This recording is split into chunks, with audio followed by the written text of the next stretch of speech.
জানো তো একটা ভিডিও বানাতে না প্রচুর সময় লাগে। হ্যাঁ, আমরা অনেকেই আছি একটা ভিডিও ঠিকঠাক দেখি না, ঠিকঠাক না একটা ভিডিওর মানে বুঝেই কমেন্ট সেকশনে চলে আসি আর অনেক ভাঁট বকে চলে যাই।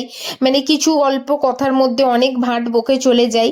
কিন্তু আমি মনে করি ক্রিয়েটারই হয়, সেটা ছোট ক্রিয়েটার হোক বা বড় ক্রিয়েটার হোক। মানে তুমি যখন ভিডিও বানাচ্ছ, যে ভিডিও বানায় ভিডিওর পিছনে কিন্তু প্রচুর খাটনি থাকে।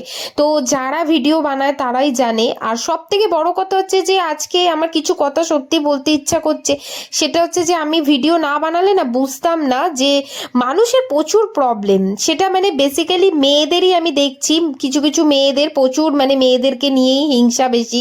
ওই যে কথাতে আছে না, মেয়েরা মেয়েদের শত্রু।